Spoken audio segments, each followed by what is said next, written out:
Paz de Cristo, dando sequência a essas pequenas explanações, aulas, como você achar melhor, né? Falando a respeito da vida e obra de João Batista. Até aqui eu falei um pouquinho sobre a história de João Batista, quem ele era, hein? Resumidamente, o seu propósito. E hoje eu quero, de forma bem simples, é claro, o mais simples possível, falar um pouquinho sobre a mensagem de João Batista. E aí, não vou fazer aquele apanhado de informações dos vídeos anteriores, porque acaba ficando muito longo o vídeo, acaba te desanimando a assistir. Então já vou começar daqui. Se você tiver interesse, te convido a ver. Temos 2 vídeos anteriores a esse, sobre esse tema. Acredito que vai edificar a sua vida, como tem edificado a minha. Então hoje faço menção do texto de Mateus, capítulo 3, versículos 1 a 6, para podermos olhar com um pouquinho mais de atenção para a mensagem de João Batista e o campo onde ele pegava essa mensagem, o teor da mensagem e o impacto da mensagem. De forma resumida, diz assim o versículo 1 de Mateus, capítulo 3, versículo 1, diz assim: E naqueles dias apareceu João Batista pregando no deserto da Judéia. Versículo 2, e dizendo: Arrependei-vos, porque é chegado o reino dos céus. Porque este é o anunciado pelo profeta Isaías, que disse: Voz do que clama no deserto, preparai o caminho do Senhor, endireitai as suas veredas. E este João tinha a sua veste de pelos de camelo, e um cinto de couro em torno de seus lombos, e alimentava-se de gafanhotos e mel silvestre. Então ia ter com ele Jerusalém, e toda a Judéia, e toda a província adjacente ao Jordão, e eram por ele batizados no rio Jordão, confessando os seus pecados. Em resumo, João Batista ele vem com o propósito de preparar caminho ao Senhor. Resumidamente, preparar o caminho, ele vinha à frente, viria antes do Salvador do mundo, do Senhor Jesus, confrontando o povo da sua época, porque estamos aqui falando do povo judeu e percebemos que esse povo que tinha uma aliança com Deus, ele em algum momento ele se distanciou dessa aliança que incluía bênçãos sobre eles que eram condicionais à sua obediência a leis que o próprio Deus havia estabelecido. E nós percebemos isso, até mesmo podendo usar o exemplo do Senhor Jesus, quando ele, depois que inicia o seu ministério, ele chega no templo, que seria aquele referencial do relacionamento do povo com Deus, o lugar onde o povo se dirigia e o que o povo ia para ter um momento de devoção a Deus. E nós percebemos que o Senhor Jesus, ao chegar no templo, ele percebe que o propósito havia se perdido. Na Páscoa, e ali o tema, não dá para aprofundar, mas o termo que os evangelistas usam é Páscoa dos judeus. Por quê? Porque em algum momento a Páscoa deixou de ser uma Páscoa, um momento de devocional, de celebração a Deus, e passou a ser apenas mais uma festa judaica, dentro da cultura deles. Então em algum momento o povo se perdeu, se distanciou, e João Batista ele enfrenta essa realidade, triste realidade, de um povo que viveu experiências com Deus e que por causa de diversas situações acabou se distanciando. E nesse momento o que fica mais notório é que na mente deles estava tudo correto. Na mente deles, a forma como eles se relacionavam com Deus permanecia a mesma. Só que aí o Senhor Jesus entra naquela situação, vê que tinham feito da casa do Senhor, do templo do Senhor, um lugar de negócios, e ali o Senhor Jesus Cristo toma uma das atitudes mais drásticas, podemos dizer assim, que ele demonstra ao longo de todo o seu ministério. E isso mostra um pouquinho daquilo que João Batista já enfrentava, que era uma realidade triste em que o povo tinha se distanciado do Senhor, das suas leis, e por desobediência acabou se distanciando. Então esse é o confronto de João Batista. Então João Batista ele entra dentro dessa realidade para confrontar essa situação que tinha se estabelecido no meio do seu povo e que não era o que Deus esperava para eles. Então João Batista, pelo que nós percebemos, ele não dá para aprofundar muito, para senão o vídeo fica longo, mas ele entra numa situação em que ele vem na contramão daquilo que estava acontecendo ali.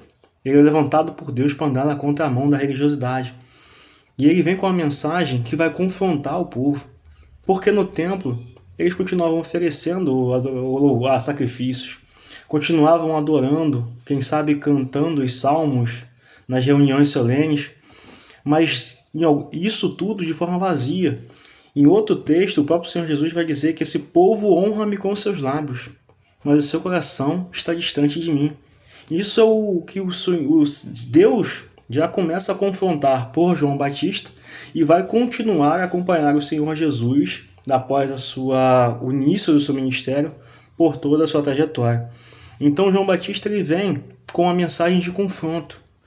E aí é onde eu vejo que nós precisamos retornar a isso. Não porque nós queremos nos julgar melhores que os outros, mas é porque a mensagem genuína do Evangelho ela vai me apresentar as falhas e mazelas que eu tenho interiormente, que necessitam ser mudadas, que são campos de ação de Deus, para que eu possa me relacionar com Ele. Se não partir desse confronto, dificilmente o ser humano por si só chegará ao entendimento de que é um pecador e que precisa de um Salvador, que é alguém que está enfermo e necessita de um médico. Então, dentro desse contexto, João Batista ele vem com a mensagem de confronto, confrontando o povo, apresentando o povo a sua situação, os seus pecados, o quanto eles estavam distantes do Senhor.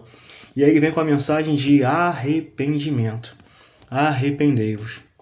Eu acho linda a Bíblia quando você vai estudar um pouquinho. E essa palavra arrependei-vos, é o termo que é usado aqui, ele vai falar de forma, para poder ficar bem didático. É uma ação, uma mudança de mente, de mentalidade, que vai fazer com que eu mude de lugar ou de condição. Vai ser algo que vai afetar o meu ser interior, o meu intelecto, a minha mente, que vai produzir uma necessidade de transformação. Então a mensagem de João Batista ela era dura, mas ela tinha um objetivo. Ô Senhor, louvado seja Deus, encontrar o nosso coração, preparar o nosso coração. Porque aí, com essa mensagem dura, as pessoas refletiam e ali havia um arrependimento, ou seja, uma mudança proveniente na mente, no ser interior, no coração do homem. E aí não vai dar para entrar na alma e no espírito, mas que alcançava o ser interior do homem e que produzia nele a necessidade de mudar, de ser transformado. E depois dessa mensagem de João Batista, havia a confissão de pecados. E isso é extraordinário, porque com a mensagem de confronto, isso mudava a mentalidade dos homens e fazia com que eles confessassem, ou de forma mais didática, reconhecessem os seus erros publicamente e de forma alegre. Por quê? Quem confessa e deixa, alcança misericórdia. Então a mensagem de João Batista, em resumo, não era a mensagem de massagear ego, era uma mensagem de confronto, como nós também necessitamos hoje. Então, se você me acompanhou até aqui, a palavra de Deus em si, ela vai nos confrontar. E ela é para isso mesmo, porque todos nós necessitamos de uma mudança de mente que mostra mudar a nossa posição diante de Deus. E aí nós nos voltarmos para Deus, para tentar fazer a vontade dele. Passa pelo reconhecimento de que nós necessitamos, porque nós somos pecadores. Então a mensagem de João Batista ela tinha esse intuito. Ela não vinha falar das necessidades como alimentação, como prosperidade financeira. Não vinha também falando de curas miraculosas, embora nós percebemos pela Bíblia que o Senhor Jesus também investiu tempo nisso, mas sempre com um propósito muito maior, que era que aquilo viesse, que as ações miraculosas dele, quando ele curou os enfermos, viessem dar credibilidade também à sua mensagem. E qual era a mensagem? Arrependei-vos, porque é chegado o reino de Deus. Ou seja, analisem, percebam que estão distantes do Senhor e mudem as suas ações para poderem ser alcançados, para passarem a fazer parte do reino de Deus. E esse é posso dizer assim, o ponto central da mensagem de João Batista. Qual o teor da sua mensagem? Uma mensagem que aos ouvidos não era agradável, mas que ganhava espaço no coração dos homens e produziu o que era mais importante, que era a transformação para a salvação. O batismo do arrependimento que João Batista realizou durante boa parte, ou grande parte, ou enquanto pôde, no seu ministério, era um reconhecimento visível aos olhos humanos de algo que tinha acontecido dentro das pessoas. Eles eram batizados por quê? Porque reconheciam que precisavam de um Salvador e que a sua mensagem alcançou espaço no seu coração. E aí eles eram batizados diante dos homens por algo que aconteceu primeiro no seu coração. Então, em resumo, o teor da mensagem de João Batista. Não vou aqui falar sobre o sermão que ele usava. Não dá para me fazer isso. Mas olhando para o resultado, eu percebo que ele alcançou um bom êxito. Então, fica esse convite. No próximo vídeo, permitindo o Senhor, aí finalizando esse tema, eu vou mostrar o resultado nos homens daquele tempo, dessa mensagem que encontrou o seu coração. Então, que Deus te abençoe. Foi bom ter você aqui conosco. Te agradeço se você tem acompanhado os demais vídeos. Tem sido bacana aquele feedback que tem vindo aí. Então que Deus te abençoe em nome de Jesus. Amém.